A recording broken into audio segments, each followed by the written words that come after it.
धैर्यपूर्वक शिव कथा सुनना अपने आप में एक बड़ा रोमांच है।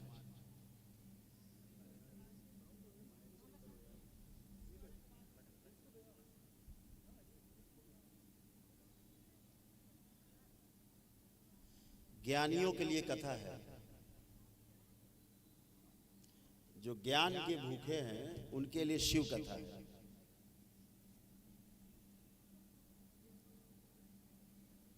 तो आपने जो कथा श्रवण की, इसका बहुत बड़ा पुण्य है।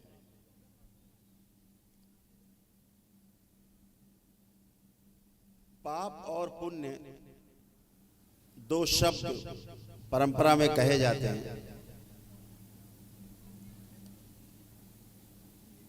पाप है क्या, पुण्य है क्या?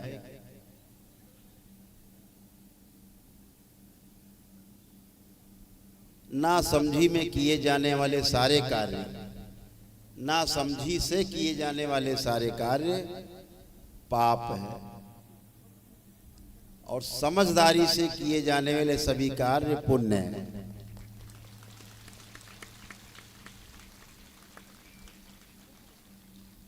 हजारों की संख्या में आपने बैठ करके शिव कथा सुनी है। ये समझदारी का प्रतीक है, ज्ञान का प्रतीक है, और यही पुण्य है जो आपने लूटा है 3 दिनों में। आप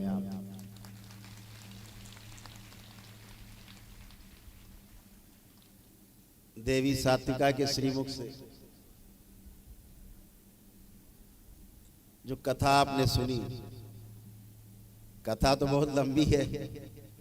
हरि अनंत हरि कथा अनंता,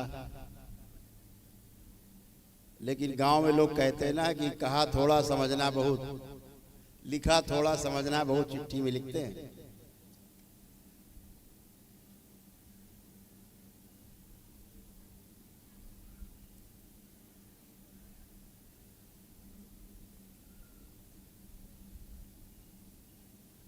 आज जिस धरती पर हम लोग बैठे हैं, कभी ये ज्ञान का बहुत बड़ा गढ़ रहा है।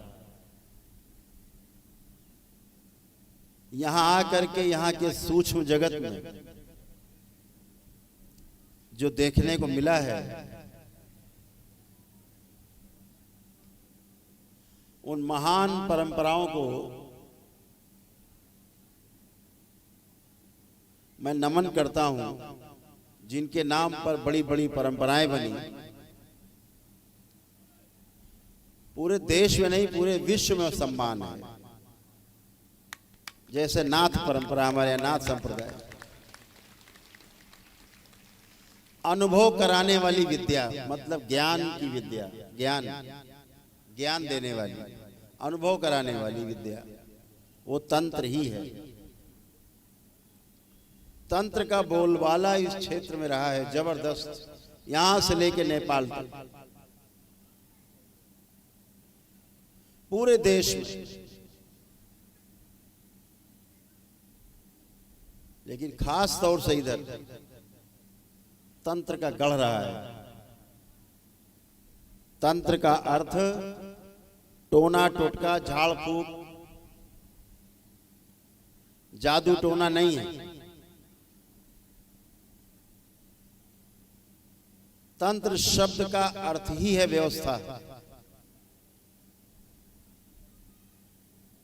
यह तंत्र शब्द जिस भी शब्द के साथ जुड़ जाता है, वहां आपको व्यवस्था दिखाई देने लगती है।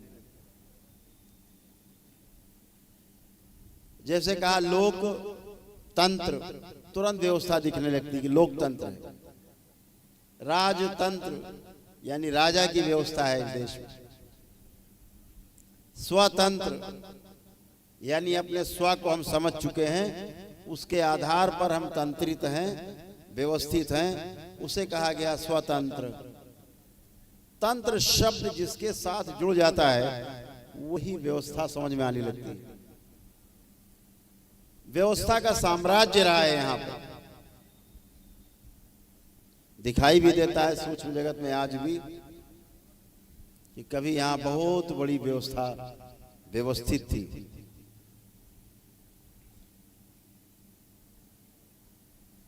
अभी नेपाल जाना है, नेपाल की यात्रा है। नेपाल से जो नेपाल के जो अध्यक्ष हैं उस देश के, वो हमारे बीच में बैठे हुए हैं यहाँ पे। दया जी, संगठन के लोग बैठे हैं नेपाल के। अभी नेपाल जाना है। 208 संगठन मिल करके दरबार के वहां पर कार्यक्रम करा रहे हैं। विश्व सनातन महासम्मेलन है काठमांडू में।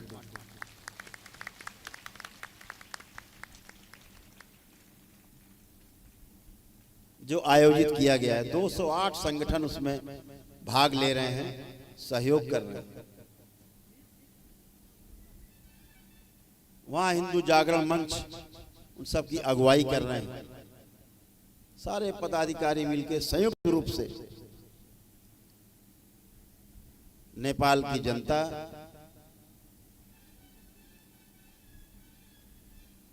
इस महासम्मेलन में भाग लेने के लिए आतुर है। 17 तारीख से यात्रा शुरू होगी और 22 तक नेपाल में, काठमांडू और आसपास के क्षेत्रों में जाना था। जिनका बनाया हुआ नेपाल, जिनका बसाया हुआ नेपाल, वो गुरु गोरखनाथ।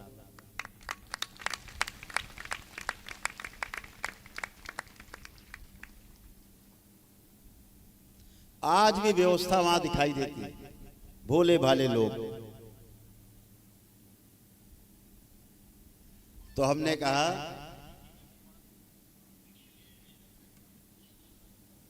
ये शिवाय अवतार महायोगी गुरु गोरखनाथ जी से यात्रा की अनुमति तो ले ली जाए। तो अभी दर्शन करके उनसे अनुमति लेकर के ही आए।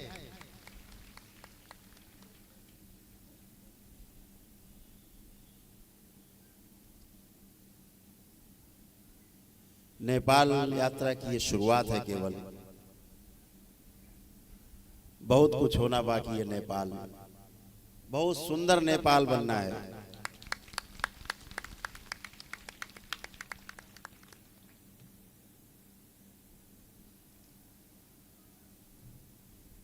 तो अभी दर्शन करके आए गुरु गोरखनाथ जी के।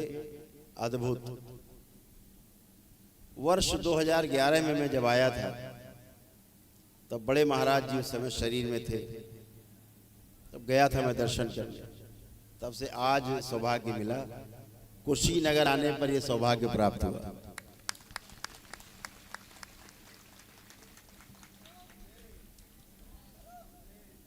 हम तो कुशीनगर में और गोरखपुर में कोई फर्क ही नहीं समझते। एक ही लगता है, हमें सब एक लगता है, कोई फर्क नहीं दिखता। हमें तो नेपाल और गोरखपुर में फर्क नहीं दिखता, भारत और नेपाल में फर्क नहीं दिखता, एक ही जैसे लगता। ये गुरुओं की महान परंपरा ने जोड़ा हम सबको। आज तमाम दैत्य स्मृतियां सक्रिय हैं और वह दैत्य स्मृतियां रोटी और बेटी के संबंध को तोड़ देना चाहती हैं, जो दरबार हरगिज नहीं होने देगा। मैत्री के संबंध हमेशा रहेंगे। दुश्मनी कुछ समय के लिए चलती है, मनमुटाव कुछ समय के लिए चलता है, लेकिन मित्रता सदा के लिए होती है। इसलिए इसे कोई तोड़ नहीं सकेगा।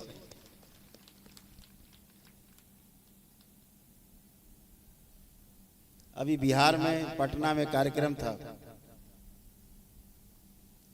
दीपक जी आए हुए हैं भागलपुर से। बिहार में कई जगह से कार्यक्रम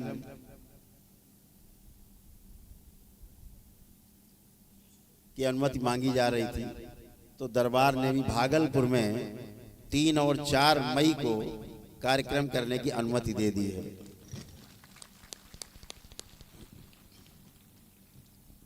भागलपुर बिहार में 3 और 4 मई को समागम होगा, कार्यक्रम होगा।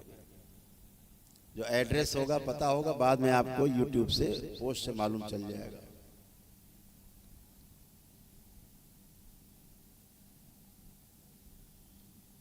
आपने शिव कथा सुनी। अब हम सब अपनी कथा पे आते हैं, स्वयं की कथा।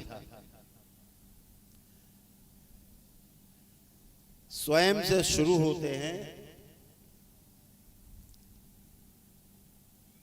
और परिवार से होते हुए, समाज से होते हुए पूरी सृष्टि में फैल जाते हैं। ऐसी व्यवस्था है।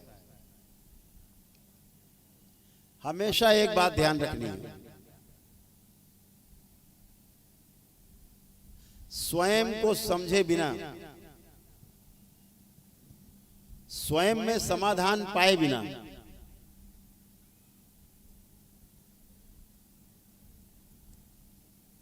चाहे परिवार हो और चाहे फिर समाज हो, आप किसी को नहीं समझ सकते, ना समझ सकते और ना समझा सकते।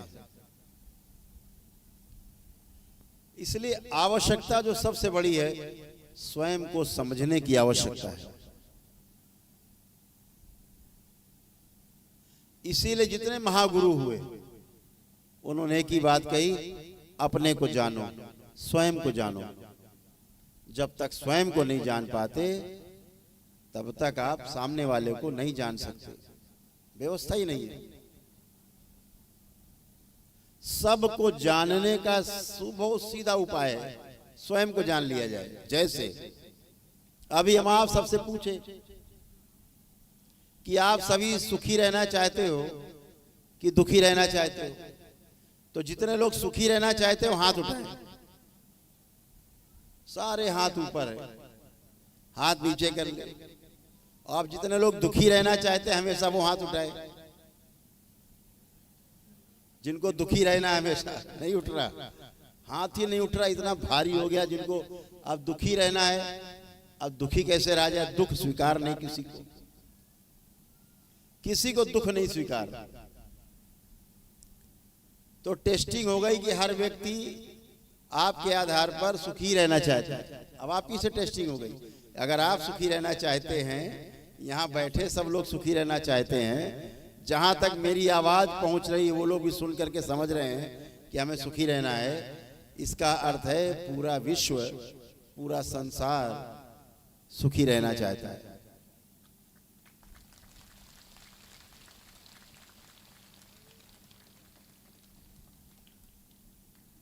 समस्या कहां है? हम सुखी रह नहीं पाते। कभी दुख, कभी सुख, कभी सुख, कभी दुख, ऐसे लगा ही रहता है। कभी आराम, कभी पीड़ा बनी रहती। और अंदर क्या है? हमेशा सुखी रहना है, यानी सुख की निरंतरता चाहते हैं हम। निरंतर सुख बना रहे ऐसा चाहते हैं। तो निरंतर सुखी रहने का जो उपाय है वो गुरुओं के पास है, महागुरुओं के पास, दरबार के पास है।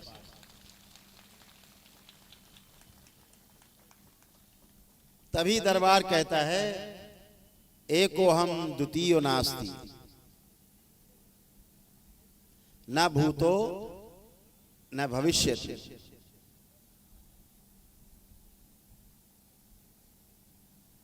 जहां दूसरा नहीं, अद्वैत, वहीं आनंद है। जहां न भूत है न भविष्य, जहां वर्तमान है, सिर्फ वहीं आनंद है। वर्तमान में रहना ही आनंद है। अभी जितने लोग आप यहां बैठे हो, दरबार से जुड़े बहुत लोग हैं, जितने भी लोग आप यहां बैठे, किसी का भी मन न तो भूतकाल में जा पा रहा है न भविष्य में उड़ पा रहा है। नित्य वर्तमान में आप बैठे हो, यहीं बैठे हो, सिर्फ यहीं हो। यहां से पांडाल के बाहर भी नहीं आप सोच सकते। सब करके देख सकते हो, यहां से पांडाल के बाहर की बात आप नहीं सोच सकते। दुनियादारी तो सोचने की बात अलग है। तो वर्तमान में रहना ही आनंद है। आनंद से ही परम आनंद की अनुभूति का रास्ता खुलता है। परम आनंद को हम उपलब्ध होते हैं। तो सबसे पहले अपने को जानना है, अपने को समझना है, अपने अंदर जो कमियां हैं उनको धीरे धीरे ढूंढ ढूंढ कर उनसे सामंजस्य बिठाना है। नष्ट कर सकते हैं तो नष्ट कर देना है। आपके पास इतनी बड़ी ताकत है कि बाबा और माँ को प्रणाम करके माँ से जब प्रार्थना करते हैं कि माँ मेरी ये समस्या है, इसकी स्मृति नष्ट कर दी जाए, और जैसे ही 3 बार ओम नमः शिवाय बोल के आंख खोलते हो वो समस्या आपको गायब हो जाती है, दिखाई नहीं देती। इतने बड़े दरबार से आप जुड़े हो, इतनी बड़ी ऊर्जा आप सबके साथ है। काहे का दुख, काहे का कष्ट।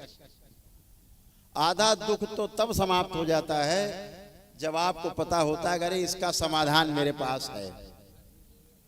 अगर कांटा लग जाए, चलने में दिक्कत होने लगे और आपको पता है कि नहीं मेरे पास सुई रखी है, अभी हम कांटे को निकाल लेंगे, तो कांटे का दर्द नहीं पता लगता, आराम से आप निकाल लेते हैं। समाधान केवल आपको पता होना चाहिए। समस्या गायब रहती है, कितनी बड़ी समस्या सामने आ जाए लेकिन वो समस्या आपको समस्या की तरह नहीं दिखाई देती, क्योंकि आपके पास उसका समाधान है।